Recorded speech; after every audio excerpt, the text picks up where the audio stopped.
nama saya Juliati, saya berasal dari kelas 10 MIA 1. Pada kesempatan kali ini, saya akan menjelaskan tentang badan usaha.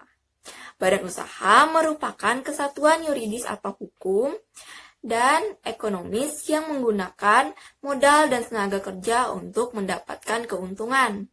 Nah, jenis-jenis badan usaha berdasarkan kegiatan yang dilakukan, terbagi menjadi 5.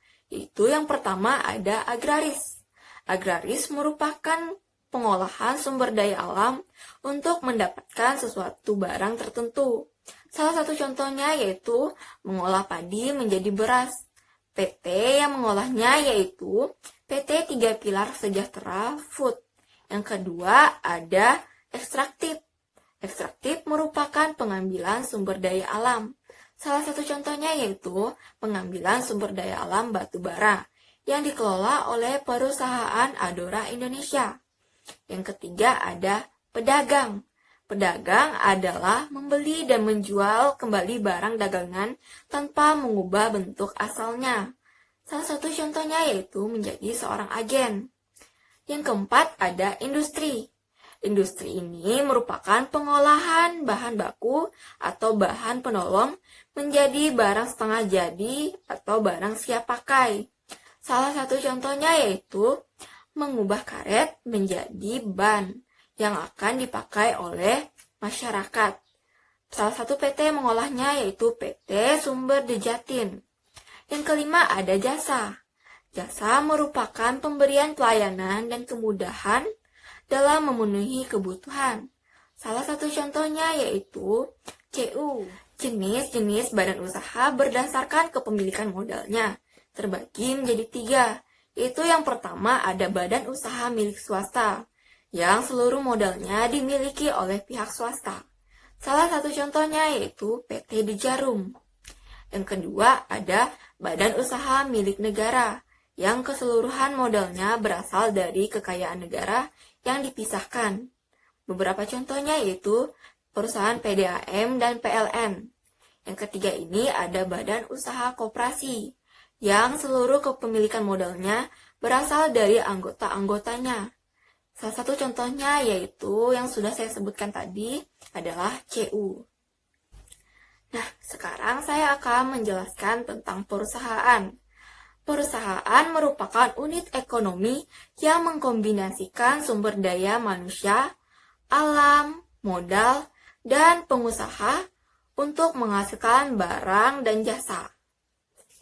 Nah, bentuk-bentuk badan usaha terbagi menjadi 7. Yang pertama ada perusahaan perseorangan. Yang kedua ada persekutuan firma.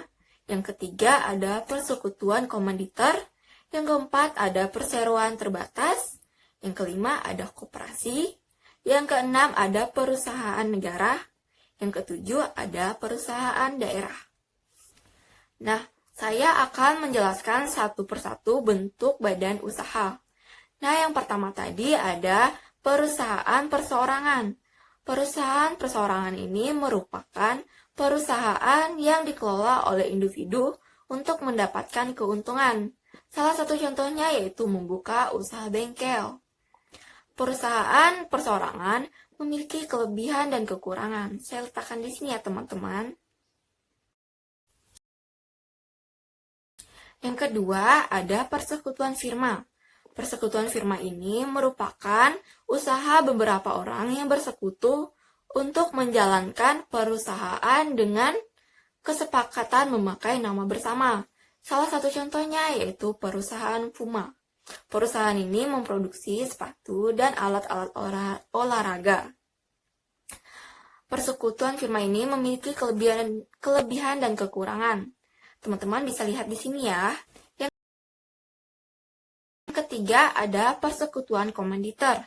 Persekutuan komanditer ini merupakan usaha beberapa orang yang bersekutu untuk menjalankan perusahaan dengan kesepakatan pembagian kerja.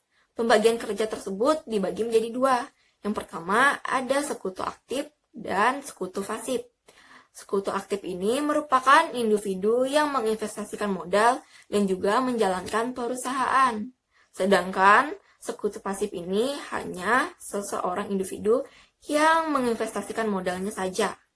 Salah satu contohnya yaitu CV Indo Karya Teknik yang memproduksi mesin dan spare part industri.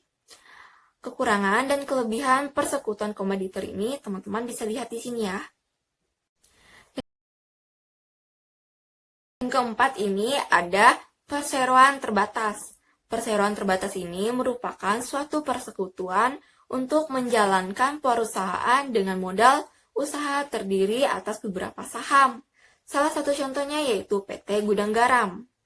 Jenis perseroan terbatas terbagi menjadi 4. Yang pertama, ada PT terbuka. Yang kedua, ada PT tertutup. Yang ketiga, ada PT kosong. Yang keempat, ada PT milik negara. PT terbuka tadi merupakan saham yang diperjualbelikan dalam bursa atau bentuk umum untuk saham atau atas unjuk. Kedua tadi ada PT tertutup. PT tertutup merupakan PT yang dimiliki orang-orang tertentu dalam bentuk saham, yaitu atas nama. Yang ketiga ada PT milik negara atau persero, yaitu sebagian atau seluruh saham dimiliki oleh negara. Yang keempat ada PT kosong. PT kosong ini merupakan PT yang sudah bangkrut atau tidak beraktivitas lagi. Struktur organisasi PT ini terbagi menjadi 3. Yang pertama ada rapat Dewan Umum Pemegang Saham. Yang kedua ada Dewan Komisaris. Dan yang ketiga ada Dewan Direksi atau Direktur Utama dan Direktur lainnya. Nah, teman-teman bisa lihat kekurangan dan kelebihan perseroan terbatas ini di sini ya. Yang kelima ini ada koperasi. Nah, teman-teman, apakah kalian tahu definisi koperasi menurut Undang-Undang Nomor 25 Tahun 1992? Nah, ini ya definisinya. Koperasi merupakan badan usaha yang beranggotakan orang atau badan hukum koperasi dengan kegiatan yang berlandaskan prinsip koperasi dan gerakan ekonomi rakyat yang berasaskan kekeluargaan. Misi koperasi berdasarkan Undang-Undang Nomor 25 Tahun 1992 yaitu terbagi menjadi 3. Yang pertama ada memacu pengembangan usaha, yang kedua ada kemandirian, dan yang ketiga ada profesionalisme. Nah, ini ada peran pemerintah terhadap koperasi berdasarkan pasal 60 Undang-Undang 25 Tahun 1992. Yang pertama, ada menciptakan dan mengembangkan iklim dan kondisi yang mendorong pertumbuhan serta permasyarakatan koperasi. Yang kedua ada memberikan bimbingan, kemudahan, dan perlindungan kepada koperasi. Struktur organisasi koperasi terbagi menjadi 3. Yang pertama ada rapat anggota tahunan. Yang kedua ada badan pengurus.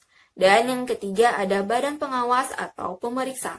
Nah, koperasi juga memiliki peran loh dalam peningkatan kemakmuran rakyat, yaitu yang pertama, meningkatkan pendapatan rakyat dan pendapatan nasional.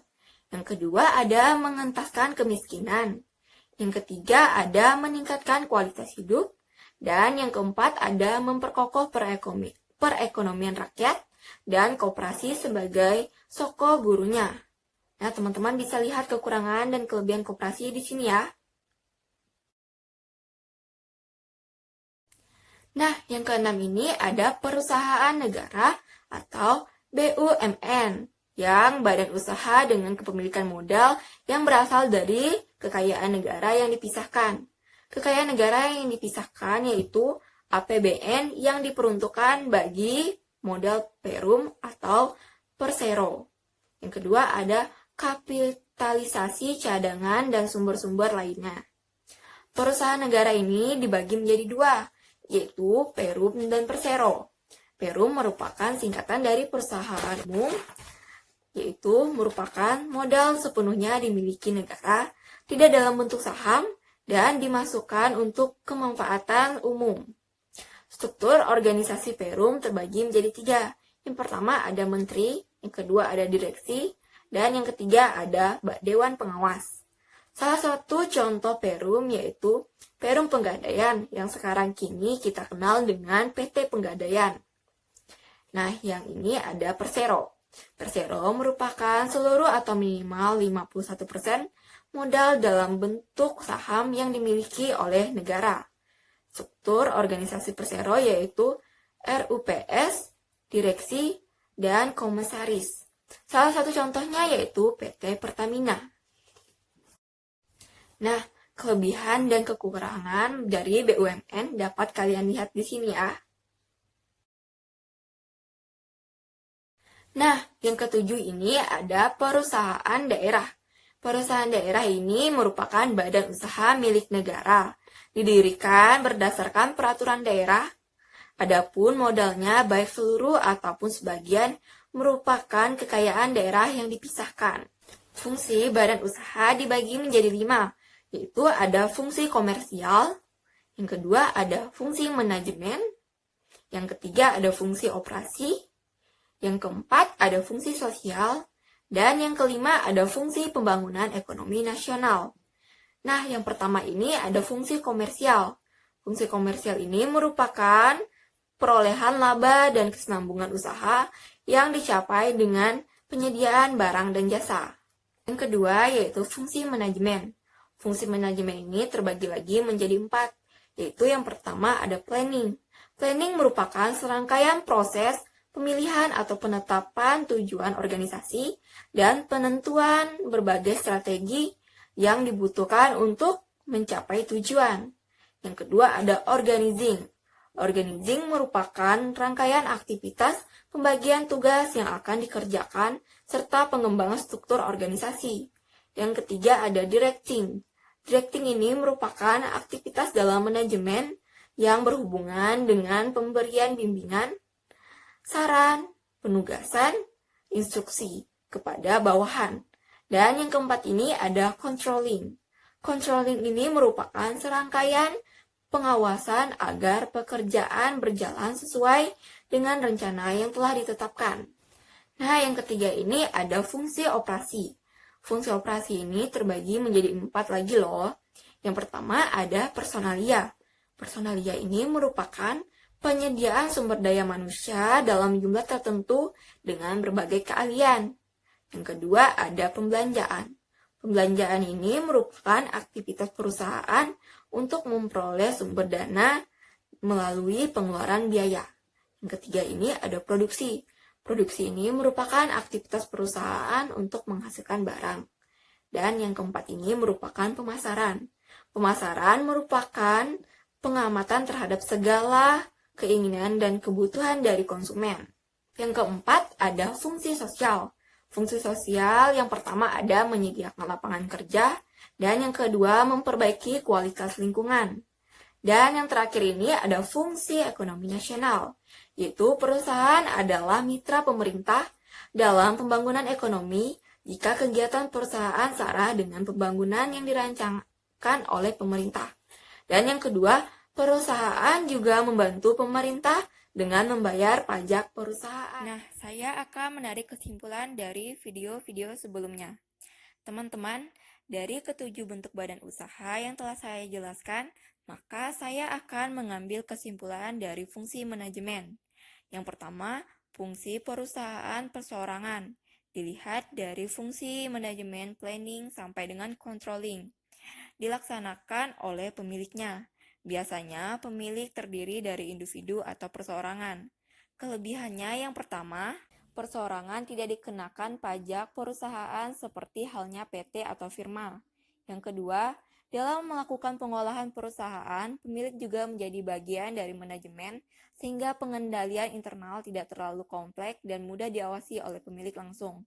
Yang ketiga, apabila dalam bisnis perseorangan terjadi kerugian, maka kompensasi kerugian dapat dimasukkan dalam perhitungan pajak penghasilan pemilik. Dan yang keempat, proses pembentukannya yang sangat cepat. Kelemahan dari perusahaan perseorangan. Yang pertama, tanggung jawab pemilik tidak terbatas. Artinya, seluruh kekayaan pribadinya termasuk sebagai jaminan terhadap seluruh utang perusahaan. Yang kedua, usaha keuangan terbatas karena pemiliknya hanya satu orang. Maka usaha-usaha yang dilakukan untuk memperoleh sumber dana hanya bergantung pada kemampuannya. Dan yang ketiga, kelangsungan usaha kurang terjamin. Kematian pimpinan atau pemilik, bangkrut, atau sebab-sebab lainnya dapat menyebabkan usaha ini berhenti kegiatannya. Yang kedua, persekutuan firma.